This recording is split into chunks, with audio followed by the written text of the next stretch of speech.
I prototyped a content pipeline. What's a content pipeline?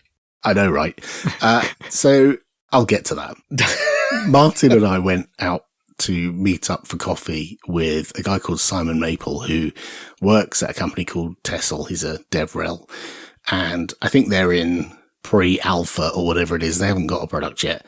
Or if they have, it's all internal. And sometimes we chat over coffee about what the product is. And I've seen them at events, and they're people who are showing off their stuff have told me what their product is. So this isn't a secret. Like, Tesla have a thing that they haven't released yet, and they're talking about it, and they got beta testers and stuff. And he was explaining it to us, and I was like, oh. And then nerd sniped myself into making something like it without the millions of VC funding, and obviously nowhere near as good and nowhere near as finished or polished. But yeah, I made a thing, and I was quite pleased with it. So what have you made with a bit of blue tack and half a suck of a gobstopper? Yes. It is a little bit spit and sawdust, or Python, as we call it in the trade. So what Tessel does, apparently, now bear in mind the product's not out yet, as I understand it, is they're VC funded and they've got an AI thing. Okay, so like a lot of companies. So, there's that. But the AI thing is quite interesting to me because rather than someone doing the whole vibe coding, which is like complete nonsense, it's the complete other end of the scale, which is you create detailed specifications of the things you want to create. So rather than just say, hey, make a Python thing that does this in one line and send that to an AI and get it to create rubbish code for you, the idea with their product, I believe, is that it helps you to make rich, detailed specifications for the thing you want to create. And out of that, you feed that into another model, and that makes it step by step, iteratively, to get you to a place where you've got well-tested, secure, usable code rather than something shonky that you threw together with a bit of vibe coding, right? That's interesting because a lot of the sort of early conversations I had about like AI code generation, I'd have people say to me, oh, it would be great if you could throw your code base at it and say, write me unit tests for this. And then what it would do would be give you a load of tests that describe what your code already does and doesn't actually make sure it does what you want it to. Whereas I would always say, no, what I want to do is give it the unit tests and say, write the code that makes these pass. Right. I suspect both are possible. In fact, I know both are possible. But that's kind of assuming you've already got something started. You've already started a project and you've got something going, right? This is starting from the having an idea and moving through the process of articulating how that idea manifests itself. Mm-hmm. Yeah, I've used AI to write unit tests. When I talked about the internationalization tool, that had partial tests.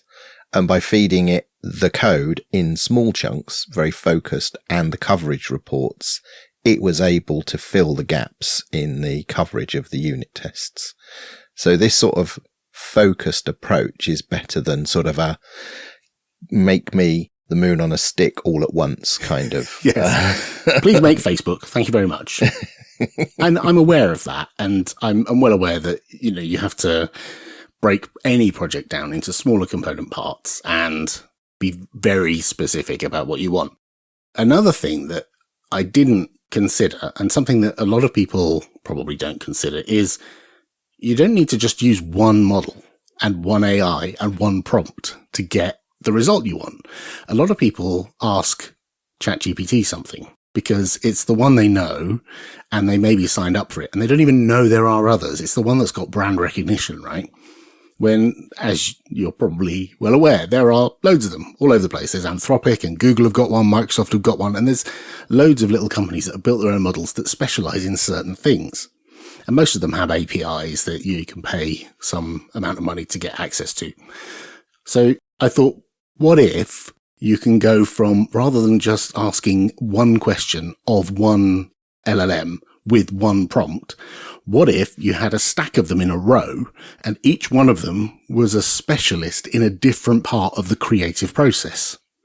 So one of them at the very start could be optimized for turning ideas into slightly more fleshed out synopsis, for example.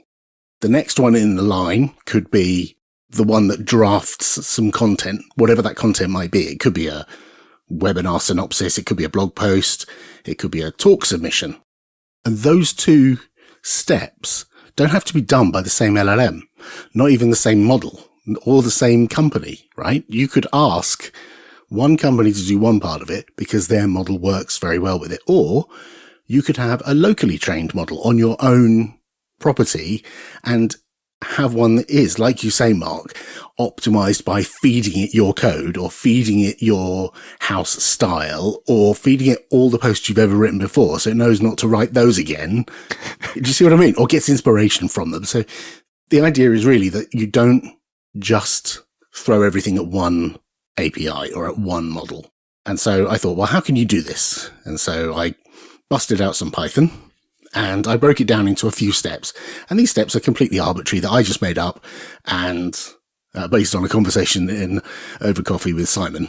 And I came up with like a thing that helps you develop ideas, a thing that helps you draft a document, a thing that helps you review the document and do QA on it and make sure it's accurate. Another one that does maybe a technical review, because maybe you've got code snippets in an article, or maybe you've referenced something technical that is modern that some LLMs don't know about. And then maybe you want a stage, if this is going to be a public document, like a blog post or something, maybe you want to do some SEO optimization and insert certain words or phrases to try and catch the attention of a search engine. That was like a flow. But that's just a flow for like a blog post. It could be the flow for creating code, or it could be the flow for creating social posts or creating anything really. Breaking it down so it's not just one person does this thing and you throw the entire prompt at one model, right? You break it up into different steps. And some people already do this.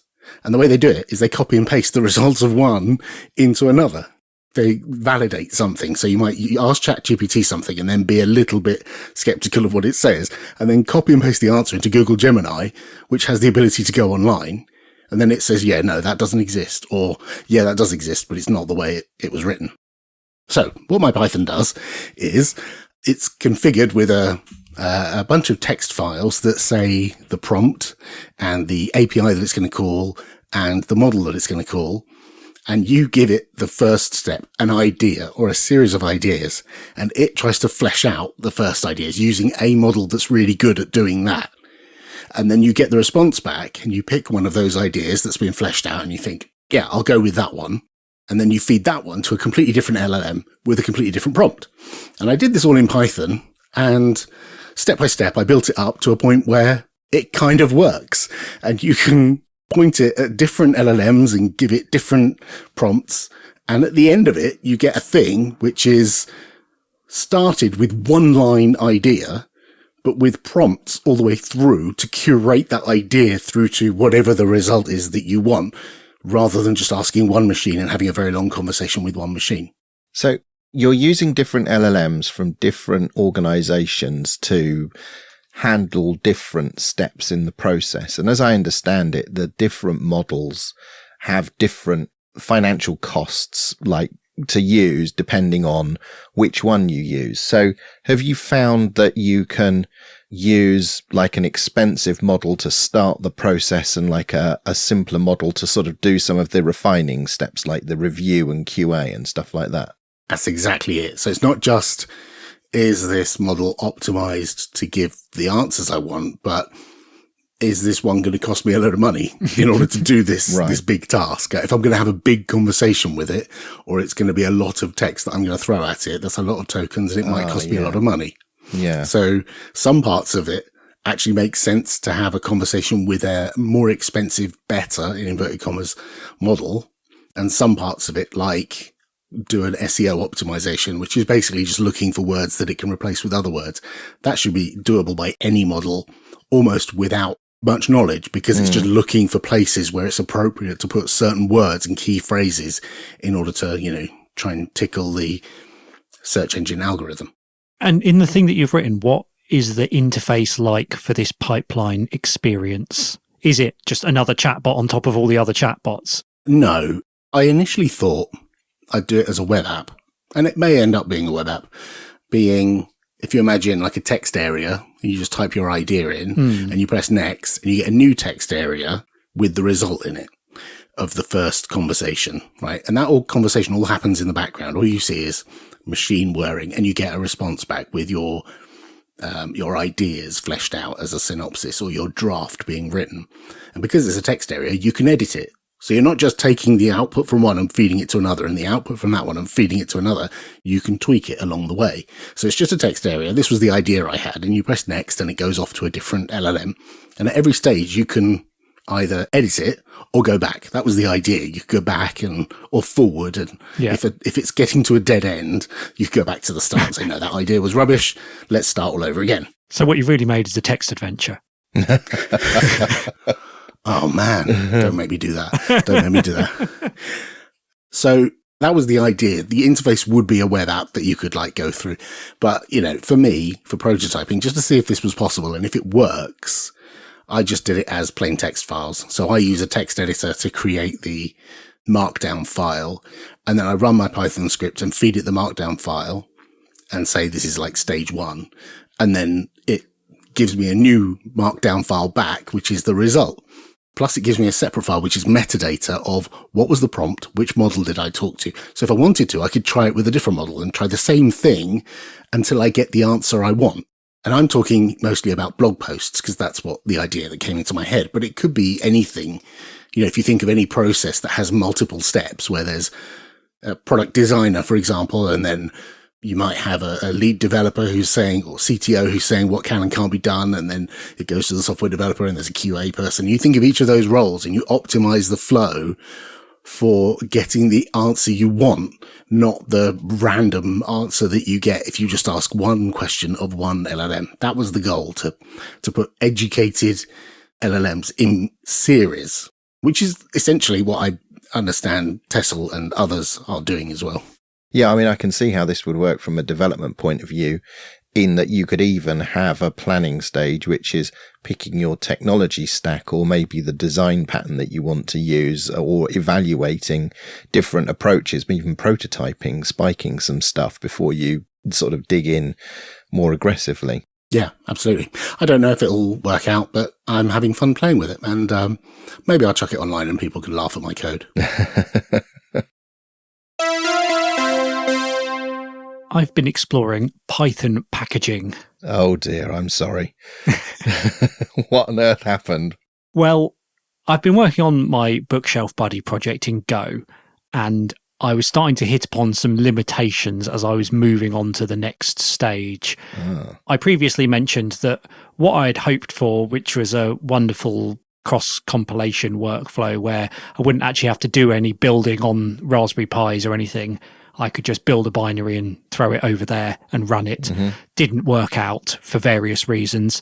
And also I was finding that as I was trying to do things with Raspberry Pi specific hardware, like cameras and like the GPIO and stuff like that, basically Python's where it's at for all that stuff. Yeah. There's lots of support for doing it in Python, and there's some not terribly well maintained support for doing it in Go. Right. Also, as people were talking to me about microcontrollers for doing this sort of thing, they all run either MicroPython or CircuitPython. There are Go distributions for running on microcontrollers, but again, Python is where all the support is and all of the effort in the community is. Right. I was going to say, when you said the cross-building, I was thinking, well, I'm sure we build all of our products that are written in Go, like Sift and Gripe. We build them in a GitHub action, and it just spits out all of the architectures, and it uses Go Releaser to do that, and it just spits them all out. But then I hadn't factored in the other problem of the hardware is wildly different, and Python is just such a wide ecosystem, right? Yeah. All of those hats you can get for the Raspberry Pi, they all come with Python implementations of how to manipulate them. Exactly. Yes. So I thought, well, maybe I could go back to my original idea when I was prototyping this and work out how to do the things that I wanted Go to do for me, but with Python. One of which was running several functions concurrently, which I did manage to solve with Python's threading module.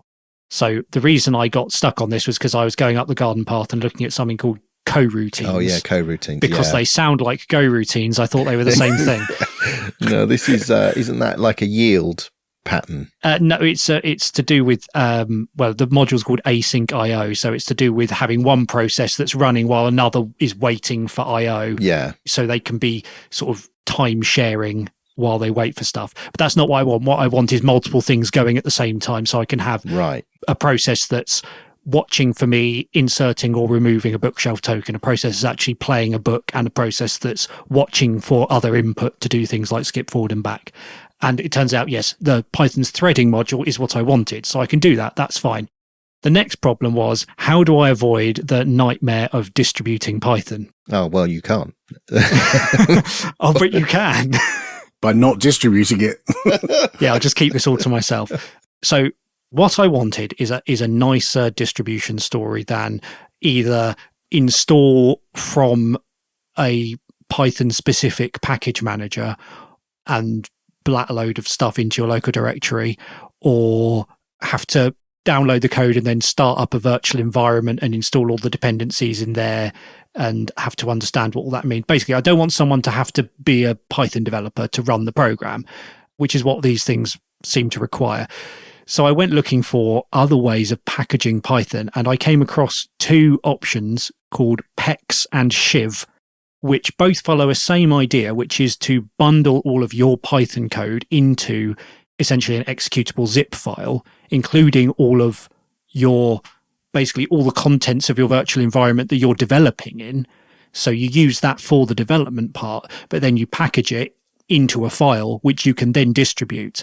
So are PEX and Shiv like the modern day version? I think it used to be called Python Freeze or Python Freezing back in the day when I used to do this. I think I used a project back then called PyInstaller, and it would turn your Python stuff into basically a .exe on Windows with DLLs from the Python runtime and, you know, whatever other libraries you needed. And you got, like, in air quotes, an executable you could just copy around and it would work.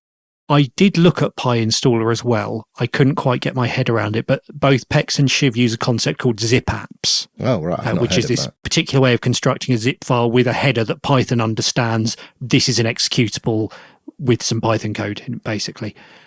So both PEX and Shiv work in a similar way. What I found with PEX is that because I'm depending on libVLC, it requires some support for each module that you want to use within your app. A lot of stuff is supported by PEX and some stuff is supported by other modules, but the Python VLC bindings weren't one that supported, and some people had some suggestions for how to do it, and it involves referencing where the libVLC libraries are on your system, and that didn't seem quite the way I wanted to go. So I had a look at Shiv, which seems to just be a lot simpler in what it does and just kind of worked. It packages all of the Python bits up. So you still have to have libVLC available on your system, and you have to have the Python interpreter available on your system. But beyond that, everything that my code needs is within the bundle. I can package that on my laptop. I can put that on a Raspberry Pi, which has Python and libVLC, and run it, and it works.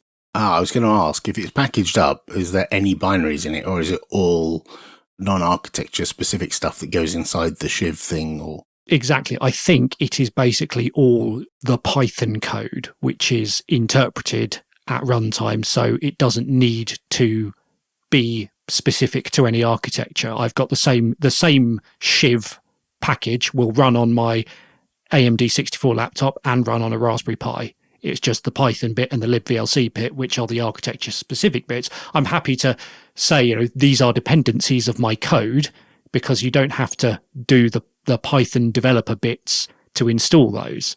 So what does the install story look like? You have to install libVLC, and then what do you do with the Shiv thing? Do you have to extract it, or can you just copy it anywhere and run it?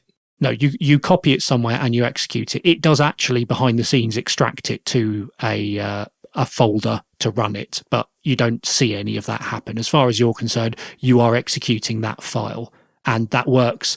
I've mentioned before, I was running this in a systemd service, so it runs on boot. So I've pointed the systemd service at the Shiv file, and that just works. Yes. So quite pleased with how all this went. So I'm now going to be continuing my Bookshelf Buddy adventures in Python. Very good. And I'll see how I get on from here. Back in episode 44, I talked about setting up GoToSocial to learn more about that there activity pub, and as a hedge in case I ever needed to move my Fediverse account to something under my own control. I'm sure that would never happen. Well, that's what I thought. And just a few short months later, here I am moving my stuff to my own instance. So what I've been doing is migrating from Mastodon to GoToSocial. And by migrating, I mean actually moving all of my account data from a Mastodon account to my GoToSocial account. And a quick reminder, for anyone that didn't hear, GoToSocial is a, as they say, fast, fun activity pub server. You can think of it as like Mastodon, but it's very lightweight and customizable, and it's sort of safety focused with moderation tools. And it's a way that you can have an account on the Fediverse, like a Mastodon account, but you can run it as a small single user instance on low powered devices like a Raspberry Pi, for example. And it's very simple to install and maintain, which was ideal for my experimentations and my now solo single person instance on that there Fediverse. So it's one thing to run something like this for experimentation, but if you're actually going to be using it for a public account, I guess there's quite a lot of interaction with other users and their content on the Fediverse. How does a low-powered device, assuming that's what you're actually running on, cope with that kind of traffic and data volume? So the device I'm running it on isn't particularly low powered, so I can't sort of talk to how low power can you go. But one thing I have done is I'm just using SQLite for the database as opposed to PostgreSQL. I wanted to keep it as simple as possible. And what I can tell you is, having done this migration, I'll talk about the mechanics of how you actually get from one place to the other in a bit. But having done that, my SQLite database is 80 megabytes, so quite manageable for sort of anything. And the default behavior of GoToSocial is, as you interact with people and they're posting photographs or videos or whatever, it caches that media, that remote media locally, which is, a polite thing to do. So you don't get sort of, DDoSed by, all of these instances hunting out, the thing, the supreme meme that you've just posted. But its default is to purge the remote media after 7 days. And then should it ever be encountered again, it can just re-request it and cache it again for another 7 days. So with that in mind, I'm following about 2,000 people.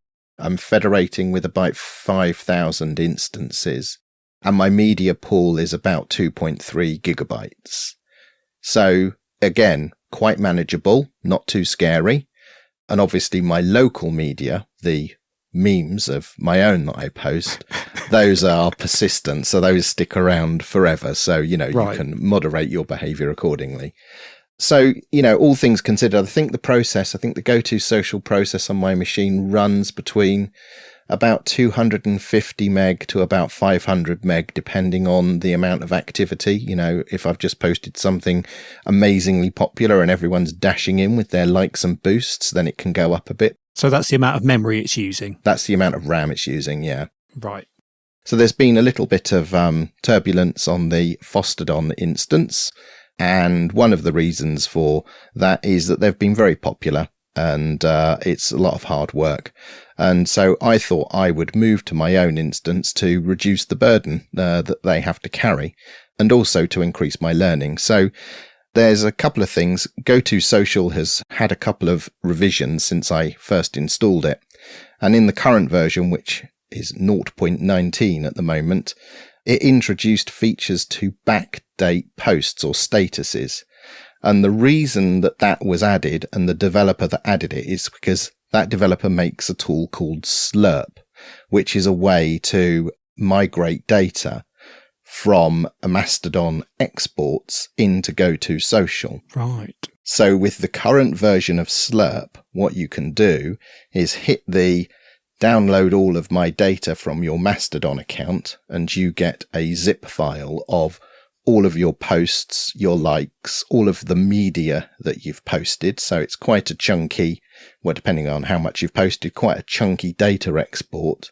And then with Slurp, you can authenticate with your GoToSocial instance, point it at your data export and say, put all of that in my account. And it was down the JSON objects that are in that data export and all of the GIFs, MP4s and JPEGs and PNGs and all of that good stuff.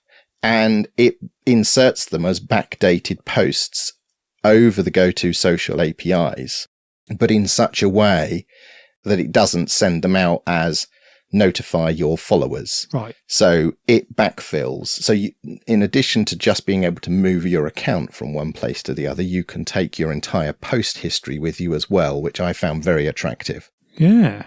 Neat. And then do you just follow, from Mastodon's point of view, do you just follow what Mastodon sees as the account migration process of saying this account now lives over there and it's your GoToSocial URL and people will be redirected? Yeah, so it was a 3-step migration. The first thing I did was import the accounts that I follow. So I exported the accounts that I follow and then imported those on my new GoToSocial instance. So I was following all of the people that I was previously following. I then migrated all of my posts over. And then the last step was to go to my old Fostodon instance and say, I now live here, and point it at my GoToSocial account. And then magic that happens on the Fediverse, the people that were following me on Fostodon now become followers on my GoToSocial instance. And at that point, the migration is done. I don't think anyone notices that there's a change other than maybe my name looks slightly different or I changed my avatar or whatever. But I think it's just business as usual. At least that's been my experience since I've done this. Has anything not worked as well as you'd hoped? It's been pretty good. I mean, some of the pros of GoToSocial are there's no complex infrastructure. So anyone that's been thinking about getting their own hosting on the Fediverse, I highly recommend GoToSocial. It's way, way, way simpler than Mastodon. And GoToSocial supports most of the common Mastodon APIs. So it's broadly compatible. So if you've used any software that knows how to talk to Mastodon, it will know how to talk to GoToSocial. So you're hosting your own GoToSocial, just like, some people host their own Mastodon or whatever. Mm-hmm. There are service providers who provide like ready-made turnkey Mastodon instances. Are there people doing the same thing for GoToSocial? I mean, it's only 0.19, so maybe not, but is it possible to like rent an instance of someone so you don't have to even do any of the stuff you're talking about? Yes, there is. There's an organization called FediHost, and they're currently offering Mastodon and PeerTube hosting. And in their beta portfolio, they've got PixelFed and GoToSocial. And you can pick like the size of instance that you want. And they've got one of these little dashboard systems, so you can configure all of the DNS and subdomaining and web finger aliasing and URL redirection, all of that good stuff. So they're quite an interesting outfit, and it's a reasonable price. I wanted to learn how to do this, hard mode. GoToSocial's super simple. It's really very straightforward. But yeah, FediHost looked like a sensible outfit. Nice. In terms of clients, there's loads of choice. They recommend Tusky and FediText. So Tusky for Android, FediText for iOS. And I found that there's a project called Enaphore, which is a web front end for generally Mastodon-like things. And I use that as my web instance, and it's beautiful and simple to use. And I suppose one of the downsides of hosting it myself is that, I'm in control of this now, so it's my responsibility. So I did have to update my GoToSocial backup solution that I wrote. And there's a few other people that have rediscovered my backup script as a result of me tinkering around with this and said, oh, this is really quite handy. I'm quite pleased with that tool. It works really well. So yeah, I think the major drawback of self-hosting, and I don't know if this is true if you have like a small Mastodon instance as well, is some of the sort of following and finding people isn't as fluid when you're sort of a solo person on a small instance. It's fine if you're like on the mobile app and you're reading something from someone and you go, oh yeah, they look interesting, I'll give them a follow. You just, click their profile, hit follow, and it works. But when you do the same through like the web interfaces, that's a bit clunky. And I get the impression that there's some protocol in the works somewhere which might make a debut at some point, which eases this sort of, process. But at the moment, if you're not on a big instance, it's hard to find people. Don't worry, it's just as clunky on Mastodon. Okay. But other than that, I highly recommend GoToSocial. Give it a go. It's a great project, very well put together, nice community. I've enjoyed my time interacting with them.